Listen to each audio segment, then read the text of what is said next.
بسم اللہ الرحمن الرحیم وصلی اللہ علی سیدنا محمد واہل بیتہ الطیبین الطاہرین واللعن الدائم علی اعدائہم اجمعین۔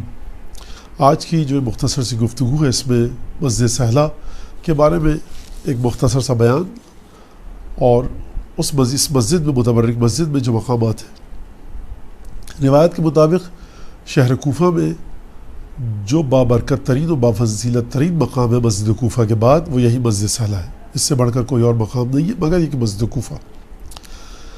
اس کے علاوہ اس مسجد میں روایات کے مطابق حضرت ادریس اور حضرت ابراہیم علیہ السلام کا بیت کہیے یا حجرہ کہیے وہ ہے، اور منزل خضر اور مسکن یعنی حضرت خضر کے پڑاؤ ڈالنے کی جگہ اور سکونت کی جگہ۔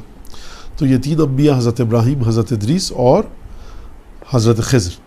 اسی طرح اسی مسجد میں مقام حضرت امام زین العابدین علیہ السلام ہے، مقام امام زمانہ علیہ السلام ہے، اور مقام امام جعفر صادق علیہ السلام، جہاں پر دو رکعت نماز ہے، دعا ہے کہ جو مومنین جا کر پڑھتے ہیں، اور اس سے پہلے اذن دخول کی طرح کے کچھ دعائیں ہیں، قرآن کی صورتیں جن کی تلاوت کی جاتی ہے اندر داخل ہونے سے پہلے۔ اس مسجد کو جو امتیاز حاصل ہے وہ امتیاز اس مسجد کا تعلق حضرت ولی عصر علیہ السلام کے ساتھ ہے۔ حتیٰ اس مسجد کے بارے میں اس مسجد کی خصوصیت اتنی زیادہ ہے کہ جو تعلق ہے اس مسجد کا بارے میں امام کے ساتھ کہ مختلف اکابر، بزرگان، علماء اور صاحبان کرامت جو بزرگ تھے، ہمارے بزرگ علماء، وہ یہ کہتے ہیں کہ اگر کسی کو امام زمانہ علیہ السلام کی زیارت کرنی ہے بالمشافہہ جیتے جاگتے تو وہ 40 راتوں تک، منگل اور درمیان کی 40 راتوں تک، یعنی شب بدھ یا شب لیلۃ اربعہ یعنی شب چہارشنبہ جسے کہتے ہیں، منگل اور بدھ کی درمیانی رات وہ اس مسجد میں جائے، اور علماء کے ڈھیروں واقعات ہیں جہاں جو علماء جاتے تھے اس مسجد میں اور پوری رات گزار کے آتے تھے۔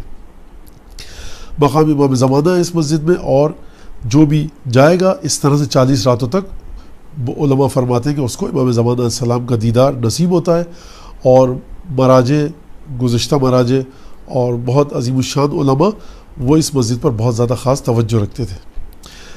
جو روایت آئی ہے ہمارے پاس اس مسجد کے بارے میں، اس روایت کے مطابق یہ مسجد امام زمانہ علیہ السلام کا گھر قرار پائے گی، اور سکونت کی جگہ اور رہائش کی جگہ امام زمانہ علیہ السلام کی۔ اس مسجد کے اندر وسط میں، درمیان میں وہ جگہ بھی ہے کہ جو امام جعفر صادق علیہ السلام سے منسوب ہے۔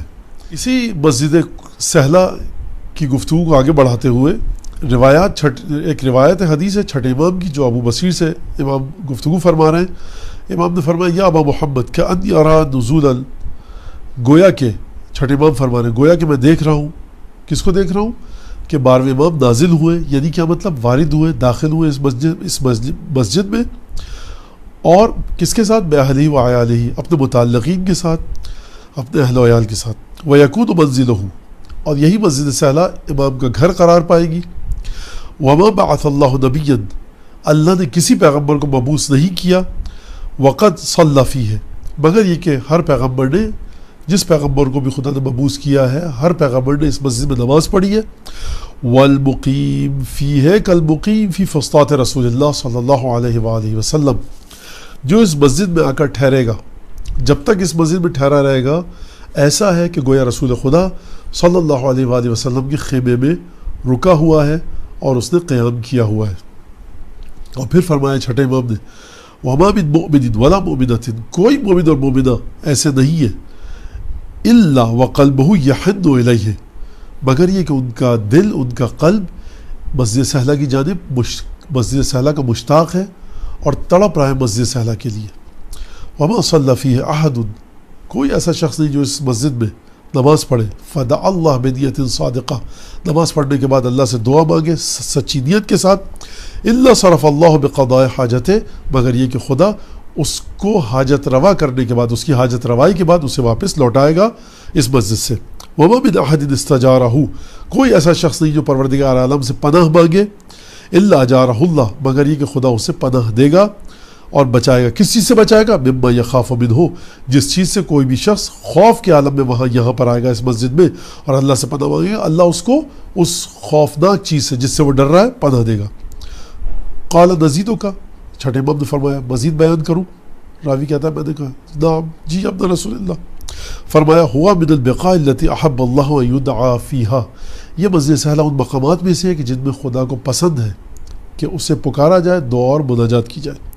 وما من يوم ولا ليلة الا والملائكة تزور هذا المسجد يعبدون الله فيه، کوئی دن اور رات ایسا نہیں گزرتا مگر یہ کہ آسمان سے ملائکہ نازل ہوتے ہیں اور اس میں اللہ کی عبادت کرتے ہیں.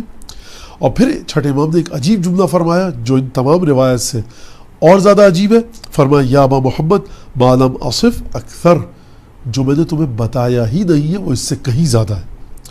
اور پھر فرمایا لا یزال، راوی نے پوچھا یا ابن رسول اللہ یہ بتائیے کہ لا یزال حضرت ولی عصر کے بارے میں فیہ ابدا، قال نعم، کہ امام زمانہ اسی طرح سے ہمیشہ جب اپنی زندگی کے آخری لمحات تک اور جب تک آپ رہیں گے اس دنیا میں اسی مسجد میں قیام فرمائیں گے؟ امام نے فرمایا کہ ہاں 12ویں امام اسی مسجد میں قیام فرمائیں گے. بہترین وقت سعید بن طاؤس نے فرمایا ہے اس مسجد میں کے اعمال کے لیے جو 2 رکعت نماز ہے در وسط میں پڑھی جاتی ہے، بدھ اور منگل کی درمیانی رات مغرب اور عشاء کے درمیان زیارت کا ہے. البتہ کسی بھی وقت جایا جا سکتا ہے لیکن بہترین وقت یہ ہے. وآخر دعوانا ان الحمد للہ رب العالمین.